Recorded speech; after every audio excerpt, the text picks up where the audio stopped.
Insert the usual shilling, like, comment, subscribe, rate, share, everything. Today, we'll be talking about the greatest piece of League of Legends lore and League of Legends media out there. No, it's not Arcane. Arcane just sucks.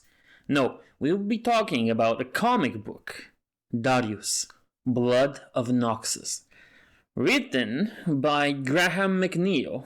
Yes, that Warhammer McNeil. False Gods, Fulgrim, Thousand Suns, etc. The art is done by Sana Takeda, a Japanese illustrator and comic book artist that worked on a few Marvel projects before 2014, like X-23, Web of Spider-Man, X-Men Forever, and she has her own series since 2015 that's still ongoing. Without further ado, let's start this story. We start off the story with one boy and one girl climbing a mountain. The boy falls and gets saved by the girl. They get up on the mountain and look down at a huge city. During these events, we are treated to an inner monologue that talks about death and how once you are close to it, life flashes before your eyes. But when it did for the boy, he saw all that he had yet to achieve, and that was when he realized just how short life is. And that struck him. And that's exactly the moment he decided that he will conquer the world, alongside the girl and his brother. The next panel shows us Darius leading an army. He wonders how he could have seen it coming. He hadn't been home in 10 years. He hadn't seen Quilletta in 5. He also mentions that she was Noxian to the bone. All that while Catapult is unloading rocks.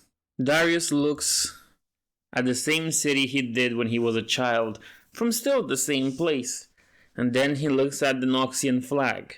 He contemplates that she knew full well the price of rebellion. They swore they will never be parted. But that was before Noxus came to their home.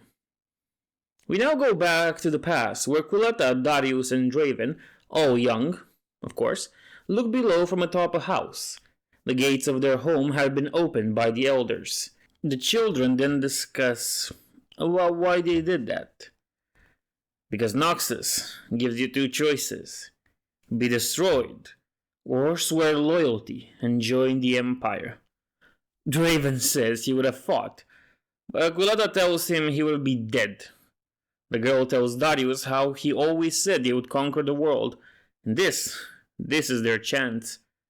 But Darius just can't leave his brother. Draven decided it would be a good idea to get down from the house and throw a knife at the captain of Noxus that was speaking to one of the elders. Darius tries to stop him, but he comes too late.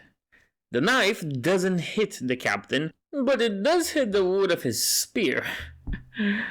The three children get put in front of the captain, who asks them if they aren't a little too young to be assassins. Quilletta tries to mend the situation, but Draven is rash and brash and tells her to shut up and tells the captain he has killed men before. The captain asks for his name. Draven presents himself and does the same for his two friends, then asks the captain to do the same. But the captain asks him for what he fights and kills. Draven answers he does so for fun mostly, and respect, and because he can. The captain decides that he is wasting his talents fighting for such petty things, when he could fight for the greater glory of Noxus. And then he presents himself as Captain Cyrus. In the present day, Draven and Darius' War Mason come to him. The breach into the city wall was made, and Draven wanted to storm it. But the War Mason says that the Butcher's Bill would be great if they just do that. Darius thinks it over while the two are having some banter, and some say they're flirting, but whatever. And finally, Darius tells his brother to pick his men and storm the city. Draven was already prepared for that. He had his men counted for. And then he takes his men and charge. And in the beginning, things are looking good. They go through the wall, they kill some people, but a cannon explodes and kinda hurts them. Kills some of them. We now also go back to the past. 9 years in the past, to be more precise. Darius and Quilletta are walking through a village, a green mist surrounding them. Quilletta says this is all their fault, but Darius rebuts this, saying it was another warband that had the Zon alchemist in their ranks. They were no strangers to death, Darius said, but she just wouldn't have it. It was one thing to fight and kill, but this was too much. A man came with his armies, and Quilletta agreed that he should see this. It was now an old Captain Cyrus that called Darius the Hand of Noxus and Quilletta his paramour. But Quilletta says that was long ago. I like how Cyrus makes a comment how a man never forgets his first love and asks Darius if that ain't true. Darius doesn't respond and gives the report to the captain that the road is clear. Quilletta tries to reason that what happened there was a tragedy. Cyrus explains that it was war. But she says those were only farmers, women and children. Cyrus justifies this, that the quicker they go, the faster they find peace. Quilletta responds by saying the only peace here is the peace of the grave. In the present day, Darius goes to visit his injured brother. Draven jokes that he is too pretty to be dead, when Darius tells him the doctor said it's a miracle that he is alive. But this friendly atmosphere doesn't last long. Darius tells his brother that Quill knows. Draven also gets serious and says she always knew them better than they knew themselves.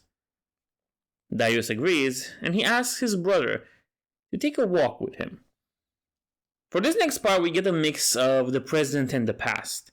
Let's start with the past, where Quilletta and Darius are lovers, nakedly swimming in Black Rock Mere, and having a nice conversation about this moment. Quilletta being more quiet than usual. When Darius asks why she was like that, she answers that it's nothing. She just wants to enjoy this moment, this memory, to have something good to look back on while they will be sent to different corners of the Empire. In the present, things are not that nice. Darius goes to the mirror and an assassin follows him. But the assassin gets hit with one giant spinning sword in the back. It's always good to have a brother take care of your back, isn't it? In front of the gates of the city, Darius and Draven stand alone. Draven asking his brother if he thinks she will come out. Darius says she has to. And Quilletta does just that. She comes out with another woman that looks young. The first words Quilletta has for Darius is, well, she always knew that Darius would be hard to kill. Darius calls it a clever move. She knew he would go to Black Rock Mere and send an assassin there. She admits that it wasn't clever enough, apparently, and asks if it was Draven's handiwork. Draven admits it wasn't his best, but he did the job for what it needed to be done. Darius then throws the bag. Bloody bag, to be honest, towards Quilletta and the other woman. She asks Darius why did he go there. In truth, he went there to see if he could understand why she did what she did. When asked if he got it, Darius simply replies, not at all. A normal feeling. Quilletta presents her second in command, Invetia, to Darius. Darius was a little confused because he thought she had her son occupy that role. Invetia says he did, but now he doesn't. Because he died. Her son was killed in the Freljord campaign, and his head was sent back to his general, much in the same way Darius and Draven did to the assassin. Darius apologizes and says he didn't know.